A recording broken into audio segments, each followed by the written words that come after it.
आणि यानंतर आपण पाहूया संजय राऊत काय म्हणतात। 850 करोड़ रुपए बढ़ गए चंद्रबाबू नायडू की कंपनी की पूरी फैमिली।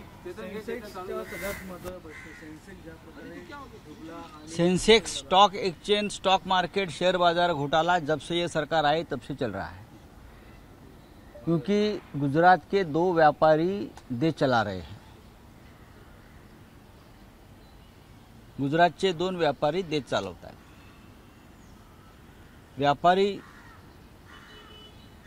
राजा जेव्हा व्यापारी असतो तेव्हा प्रजा भिकारी होते। कालचा स्टॉक एक्झिट पोल नंतर आणि काल काँग्रेसचे नेते राहुल गांधी यांनी कालच्या स्टॉक एक्सचेंजमधल्या घोटाळ्यासंदर्भात 30 लाख कोटी रुपयाची उलाढाल केली। काही लोकांनी 30 लाख कोटीची उलाढाल केली आणि राहुल गांधींनी मागणी केली आहे संयुक्त संसदीय समिती जेपीसी मार्फत ही चौकशी व्हावी। या कालच्या घटनेच्या शेअर बाजारामध्ये अचानक जी काय कृत्रिम चढ दाखवला त्याचे लाभार्थी कोण आहेत हे आता उघड झालंय। भारतीय जनता पक्षाला मदत करणारे सगळे व्यापारी, उद्योगपती, राजकारणी हे याच्यामध्ये शेकडो कोटीचे लाभार्थी आहेत। यासारखा घोटाळा सरकार स्थापनेपासून सुरू आहे आणि मोदी देशसेवेच्या गप्पा मारतायत। माहिती आहे, तिसरी टर्म देशसेवेसाठी, तिसरी टर्म ही कॉर्पोरेट आणि व्यापाऱ्यांच्या सेवेसाठी। मोदींची तिसरी टर्म ही कॉर्पोरेट आणि व्यापाऱ्यांच्या सेवेसाठी, त्यांना सरकार बनवण्यासाठी मदत करणाऱ्यांच्या सेवेसाठी हे आता स्पष्ट झालेलं आहे। शेअर बाजार म्हणजे जनतेचे प्रश्न सुटले असं नाही ना। अजूनही नरेंद्र मोदी बेरोजगारी, महागाई, चीनची घुसखोरी असे अनेक प्रश्न या देशामध्ये आहेत, त्याच्यावर बोलले नाही। ते अजूनही शेअर बाजारावर बोलतायत। अमित शहा आणि नरेंद्र मोदी हे सरकार जे येत आहे तिसऱ्यांदा हे कॉर्पोरेट, उद्योगपती आणि व्यापारी यांच्यासाठी, आणि हे सगळे लाभार्थी एकत्र येऊन ते सरकार बनवण्याचा प्रयत्न करतायत आणि हे सरकार टिकणार नाही, हे परत सांगतोय। संविधान बदलण्याची भाषा करणारे काल संविधानासमोरच नतमस्तक झालेलं चित्र पाहिलं। नाटक आहे, ढोंग आहे। लोकांनी त्यांना झिडकारलं। संविधान बदलण्याची भाषा करणाऱ्यांना लोकांनी झिडकारल्यावर त्यांना संविधानची प्रत ही मस्तकी लावण्याची सुबुद्धी सुचली। त्याबद्दल भारतीय जनतेचे मी आभार मानतो। भूपेश बघेल बोलतायत की हे सरकार 6 महिने ते 1 वर्षामध्ये पडणार आहे। हे सरकार खरोखर टिकणार नाही। भूपेश बघेल आता बोलतायत, हे मी निकाल लागल्यापासून म्हणतोय, हे सरकार टिकणार नाही। कोणी काही करू द्या, हे नरेंद्र मोदींनाही माहिती आहे, अमित शहानाही माहिती आहे। त्यांचे चेहरे बघा, त्यांचा चेहरा सांगतोय। म्हणूनच जोपर्यंत सरकार आहे तोपर्यंत शेअर बाजार आपल्या ताब्यात ठेवायचा, आपल्याबरोबरच्या उद्योगपतींचा फायदा करून घ्यायचा, लाखो, करोडो, हजारो, शेकडो कोटीला देशाला चुना लावायचा, हे आमचं धोरण दिसतंय। काल ज्यावेळी ही बातमी आली की काही आमदार हे पुन्हा उद्धव ठाकरे यांच्या संपर्कात आहे, त्याच्यानंतर तातडीच्या बैठका बोलण्यात आलेल्या आहेत। आज भाजपची बैठक आहे, 4 वाजता बैठक होती, पण ती पोस्टपोन केली। पण अशा या हालचाली सुरू झालेल्या आहेत। किती आमदार आपल्या खरंच संपर्कात आहेत किंवा असं काही होणार आहे का येणाऱ्या काळात? याचं कारण काय? महाराष्ट्रामध्ये महाविकास आघाडीला अपूर्व यश मिळालं, 30 जागा मिळाल्या। 30 जागांचे यश हे मोठं यश आहे। किमान 7 ते 8 जागा जोर जबरदस्ती, पैशाची दहशत, प्रशासनावर दबाव, चोऱ्या माऱ्या, लांड्या लबाड्या, उदाहरण अमोल कीर्तीकरांचं, अशा पद्धतीनं आला। नाहीतर महायुती म्हणून जो काय आहे त्यांना 10 जागा मिळाल्या नसत्या। विधानसभेला याचा वचपा काढला जाईल या चोऱ्या मारांचा। हे आता पळून गेलेल्यांना कळून आलंय की आपण परत निवडून येत नाही। राष्ट्रवादी काँग्रेस असेल, उद्धव ठाकरे यांच्या नेतृत्वाखालची शिवसेना असेल, हे मजबूतीनं काँग्रेस पक्षाच्या बरोबर एकत्र आम्ही पुढे जातो आहोत. आणि जे पळून गेलेत, जे बेईमान आहेत, त्यातले काही लोक असे आहेत की ज्यांच्या मनात चलबिचल सुरू आहे आणि त्यांचे संदेश, त्यांच्या मनातले तरंग जे उठत आहेत आत्ता, ते आमच्यापर्यंत पोचत आहेत.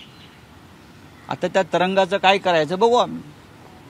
केंद्रीय मंत्रिमंडळामध्ये 4 मंत्रिपदं जी आहेत ती शिवसेनेच्या वाटेला येणार आहेत आणि शिंदे गटाच्या वाटेला येणार. 4 मंत्रिपद, 2 कॅबिनेट आणि 2 राज्य. बापरे, मग भाजपला काय मिळणार.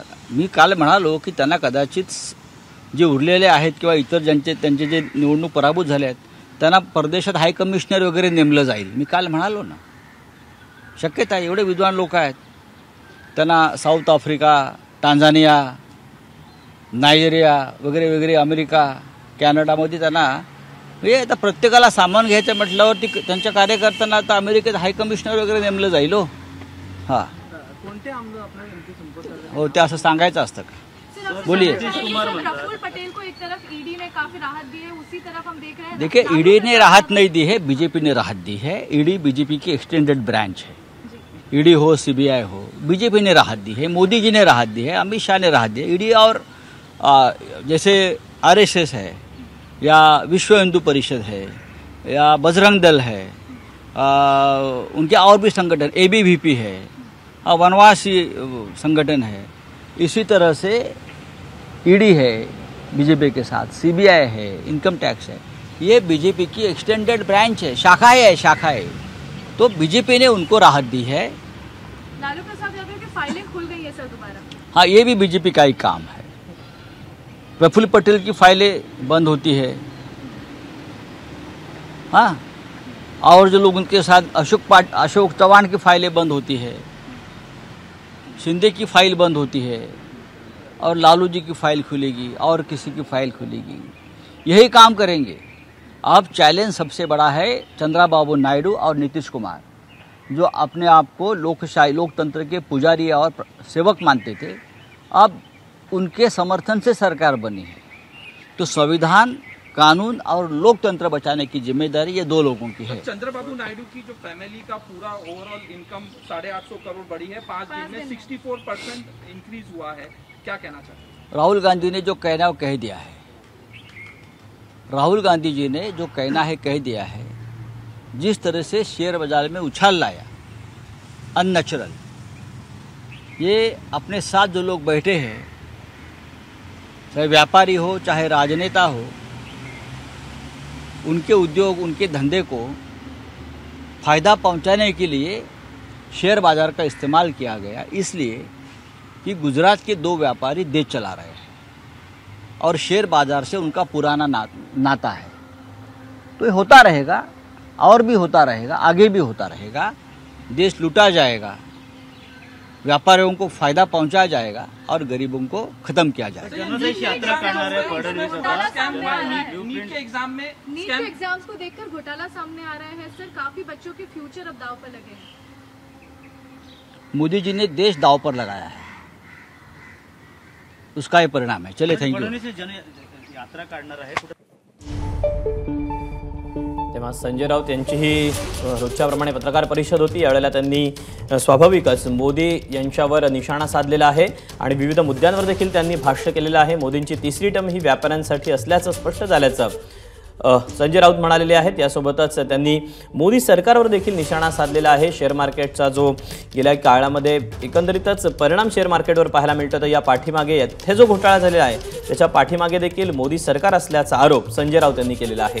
चोऱ्यामाऱ्यांचा वचपा विधानसभेत काढला जाईल असं देखील संजय राऊत यांनी म्हटलेलं आहे. तर महाराष्ट्रात महाविकास आघाडीला मोठं यश आलेलं आहे.